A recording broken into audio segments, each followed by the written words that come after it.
Agnès, oui. Ce qui me frappe justement de l'expérience d'avant le stage et d'après le stage, je parle du stage de 9 jours, c'est le fait de moins, je vais dire le mot moins, de moins se sentir une personne. C'est ça qui est une joie sans pareille et qui correspond à la présence de cette présence, parce que effectivement, se sentant moins une personne, il y a une vie de... Pas à ce point-là, il ne faut pas exagérer, parce que... Non, n'exagère pas. Mais il y a une vie complètement différente, parce que il y a quelque chose de l'ordre du bonheur, non pas personnel, mais sentir qu'effectivement il n'y a pas de séparation, et ça c'est un bonheur, mais alors suprême. Alors quand je dis c'est pas si simple, bon, mais évidemment c'est vraiment 100 fois sur le métier, remettez votre ouvrage, mais c'est quand même quelque chose qui et tu parles effectivement des exercices de la vision sans tête. Je ne vais pas dire que je l'ai fait vraiment en tant que tel, mais je suis enfin un petit peu sans arrêt dans cette question. Oui, tu te remémores que tu es sans tête. Exactement. Voilà, on n'a pas besoin, une fois qu'on a fait les pratiques, c'est ça. On n'a pas forcément besoin de faire les pratiques. Voilà, cette vision sans tête. Admettons si quelque chose quand même arrive, vision, et ça permet, il y a une fluidité qui se fait dans ce que l'on a à vivre, c'est suprême, je ne peux pas dire autre chose, c'est suprême. C'est 100 fois sur le métier, remettez votre ouvrage. Mais, oui. Enfin, j'en suis là, c'est tout ce que je peux dire. Mais tu as accès. Ah bah complètement. Voilà. Et est-ce que tu as accès maintenant? Bah oui. Ben oui. C'est voilà. Suprême, quoi. Voilà. Et la vision sans tête fait repenser aux exercices que l'on a fait à l'extérieur, près du canal, la première fois, avec le grand tableau. Bon, c'est difficile à expliquer là tout de suite. Mais ça s'est fait finalement, après j'ai repensé, je dis ça s'est fait tellement naturellement. Cette première expérience de vision sans tête, parce que tu l'avais fait faire quand même ici, déjà le matin, ou l'après-midi, je ne sais plus très bien. Oui, j'insiste. Voilà. Et donc la première fois où on l'a fait près du canal, mais c'était extraordinaire parce que ça change complètement, complètement le regard. Ah bah oui. Et alors l'expérience que j'ai fait le matin, c'est qu'en descendant l'escalier, je regarde les marches qui arrivent vers moi. Ah bah oui. Bon, c'est la vision sans tête. Ben oui. Alors j'ai dit, est-ce que je suis... Alors, les marches arrivent, oui, elles arrivent. Tous les matins, je fais ma première expérience de... C'est merveilleux. Je rigole, quoi. Oui, mais on va après, chacun va l'exprimer à sa façon. Voilà, bien sûr. Moi, quand je suis en voiture, je vois les maisons qui rentrent en moi. Les Aragadata Maharaj, vous connaissez? Grand enseignant non-duel du XXe siècle à Bombay, et il disait « j'avale le monde ». Mais c'est vrai. Quand je marche, quand je cours, j'adore aller courir après du canal, l'eau et les immeubles rentrent en moi. De temps en temps, il y a un coureur plus jeune là, qui sort de moi. Comment? Oui, les personnes qui sont effectivement devant nous, elles semblent émerger de nous. Oui. Et le reste vient s'y déposer. Oui, c'est ça. Donc c'est très très fort la vision sans tête, parce que c'est une façon de découvrir notre vraie nature, pas seulement assis en lotus, les yeux fermés. Tout le temps. Tout le temps. Les yeux ouverts. Tout le temps. Voilà. D'ailleurs, dans le Dzogchen, un ami qui a longtemps pratiqué ça me dit qu'on médite les yeux ouverts et la bouche ouverte.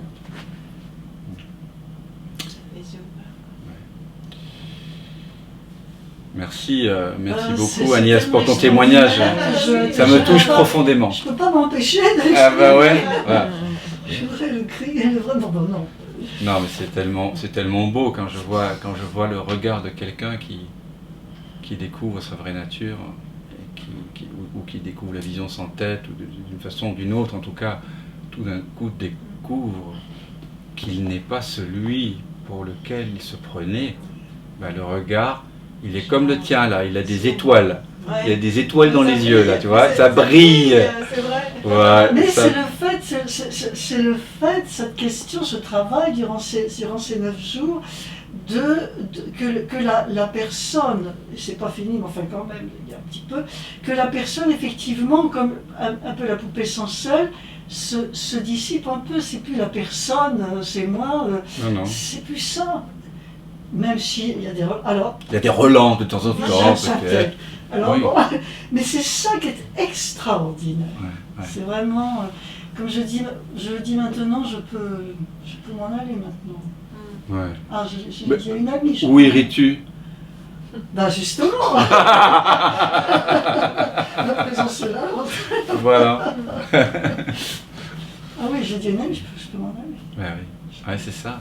Parce que, comme le disait aussi le Christ et aussi le prophète, il s'agit de mourir avant de mourir.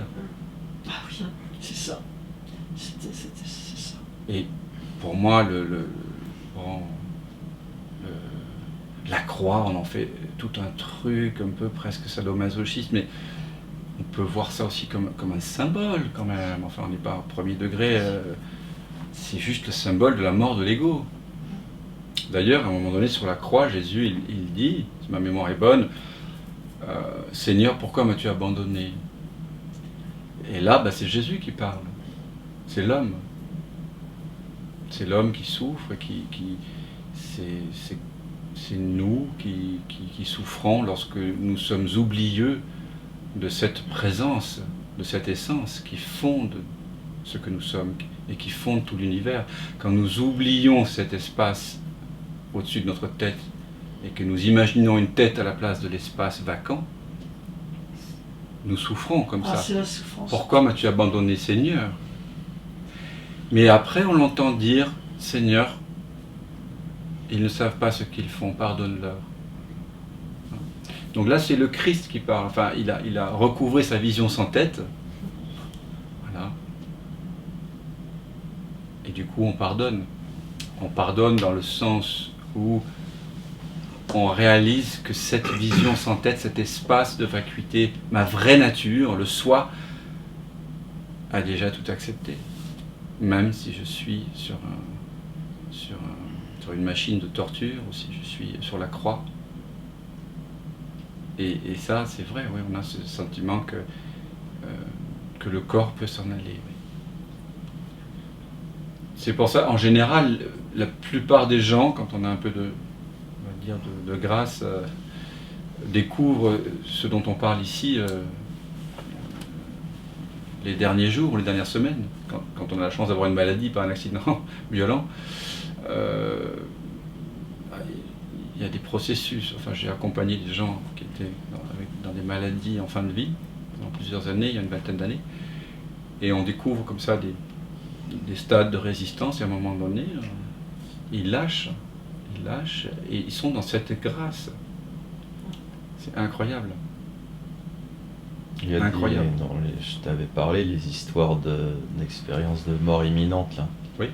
Il y a pas mal de gens qui ont fait ça aussi, qui étudiaient ça et qui parlent de gens qui s'éveillent au moment où ils vont mourir, etc.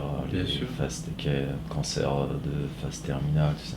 Notamment Elisabeth Kubler-Ross, dont on parle dans les livres de NDE, là, le nom anglais des expériences de mort imminente. Oui, c'est une femme qui a beaucoup une psychiatre, accompagné les gens en fin de vie, qui en parle magnifiquement. Kubler-Ross, oui. Et en fait, on n'est pas obligé d'attendre d'avoir un cancer en phase terminale pour... Voilà. C'est ça un peu la bonne nouvelle. Mourir pour renaître. C'est mourir pour renaître. Oui, mourir pour renaître. Mourir à quoi? Mourir, comme tout à l'heure, on l'a fait. Tu avais l'impression bah, tu es morte à ton impression. L'impression est morte. Et qu'est-ce qui est là? Le calme. C'est ça. C'est ça, renaître. C'est sans cesse remettre, comment tu disais, l'ouvre. 100 fois sur le métier, remettez votre ouvrage. 100 fois sur le métier, remettez votre ouvrage. Donc à chaque fois, vous êtes invité à investiguer, à voir si c'est vrai. Voilà. Est-ce que je suis ce corps? Jusqu'à ce qu'à un moment donné, vous réalisez que le corps n'est qu'une impression apparaissant, disparaissant dans la conscience, et que cette conscience que vous êtes, elle n'a pas de naissance, elle n'a pas de mort. Vous êtes immortel. Ce que vous êtes, c'est l'un, c'est atemporel, c'est jamais né. Dans les livres de Jean Klein et même Nisargadatta, là, il dit en fait, on croit qu'on est né, mais il n'y a personne qui a été témoin de sa naissance et tout. C'est des histoires qu'on nous a racontées. Bien sûr. On sait que si on va dans une clinique, il y a des bébés qui naissent et tout, on les a vus, mais notre naissance, on n'a pas de code d'expérience directe. C'est que des, en fait, c'est des oui-dire. Des oui-dire. Donc, si on se base sur le scientisme d'aujourd'hui, eh ben, on ne peut pas dire que c'est vrai parce qu'on ne l'a pas expérimenté soi-même. Parce que la science d'aujourd'hui dit que tout ce qui n'a pas été expérimenté directement, enfin, ou qui a été vérifié en labo, etc., ne peut pas être prouvé. Oui, mais je dirais que le corps, lui, il naît. Il semble naître, c'est-à-dire qu'il sort d'un ventre, bon, et puis il disparaît. Mais ce dont parlent Nisargadatta et Jean Klein, c'est ce que vous pouvez sentir maintenant, grâce en partie à ce corps, justement, c'est ça le paradoxe, grâce à ce corps et grâce à ce cerveau, nous pouvons sentir, si nous refluons vers l'origine de la perception, nous pouvons sentir en nous qu'il y a quelque chose qui ne naît pas et ne meurt pas, qui est toujours là. Vous vous souvenez, tout à l'heure, on parlait du maintenant, mais c'est ça. Et nous pouvons vivre en vivant cette vie-ci, à partir de la conscience de l'éternité. Et c'est ça la beauté, c'est ça l'amour dont tu parlais. Parce que quand tu regardes le monde à partir de l'éternité, de ce qui est...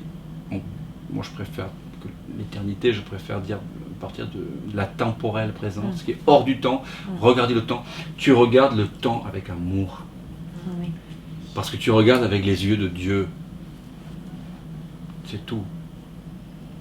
Pas Dieu, le Créateur, la déité dont parle Maître Eckhart. Quand on s'est défait complètement des images de Dieu, quand on s'est défait de toutes les définitions qu'on avait de soi et de la vie, bon, il reste un silence. Voilà. Mais c'est ça qu'il appelle la déité. Et c'est pour ça que Maître Eckhart, il dit aussi, l'œil par lequel vous voyez Dieu et l'œil par lequel Dieu me voit est un seul et même œil. Une seule et même connaissance. Un seul et même amour. L'œil ésotérique là, des francs-maçons, oui. Tout ça viendrait peut-être de là. Mais tu vois, l'œil, d'ailleurs on parle du troisième œil, mais on le fait figurer ici, donc tout le monde se dit, bah tiens, c'est au milieu du front, c'est localisé. À mon sens, enfin, je ne suis pas connaisseur de cette tradition-là du troisième œil, mais pour moi le troisième œil, c'est cet œil unique. Vous ne voyez pas en ce moment la vie à travers deux petits yeux, rassurez-moi. C'est pas votre expérience. On dirait plutôt un œil justement, si voilà. On ne dit pas le vide. Maintenant, on va faire cette expérience tous ensemble, et aussi par Zoom. Hein, on va vérifier si on regarde la vie à travers deux petits yeux. C'est ce qu'on nous a enseigné dans les livres de biologie. Et si je vous regarde, vous tous, les amis, je vois bien que vous avez deux yeux, que vos deux yeux liés certainement au cerveau vous permettent de voir. Bon, ça je le comprends. Mais la question de l'éveil, c'est qu'est-ce qu'il en est pour moi? Parce qu'il n'y a que moi qui va m'éveiller à ma vraie nature. Il n'y a que moi. Donc chacun va regarder pour soi. Donc vous prenez vous apposez l'index sur le pouce des deux mains, et vous faites deux petits yeux comme ça, et vous les mettez au loin.